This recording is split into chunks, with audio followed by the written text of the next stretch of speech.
সালে ফ্যাসিবাদী আওয়ামী লীগের বুলেটের আঘাতে রক্তাক্ত হয়েছি।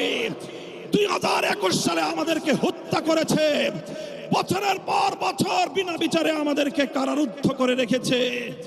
সেই সন্ত্রাসী সংগঠন আওয়ামী লীগকে আবার বাংলাদেশের রাজনীতিতে যদি পুনর্বাসন করবার কোন দুঃস্বপ্ন কেউ দেখেন, তাহলে আমরা পরিষ্কার ভাষায় বলে দেই, তার সঙ্গে আমরা আওয়ামী লীগের চেয়ে ভিন্ন কোনো আচরণ করব না।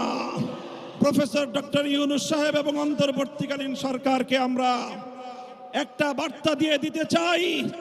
মনে রাখবেন, 71 সালে এদেশের মুক্তিযোদ্ধারা বলেছিল, আমরা পিন্ডির গোলামীর জিঞ্জির ছিন্ন করেছি, দিল্লির গোলামি করবার জন্য নয়। আজ 2024-এর জুলাইয়ের স্বাধীনতা সংগ্রামের পর আমি বলতে চাই, আমরা দিল্লির দাসত্বের শৃঙ্খল থেকে মুক্ত হয়েছি, নিউ ইয়র্কের গোলামি করবার জন্য নয়।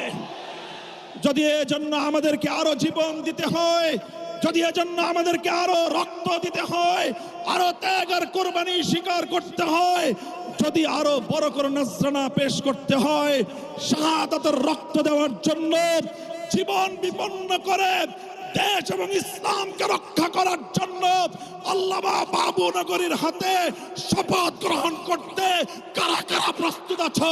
হাত তুলে শপথ করো।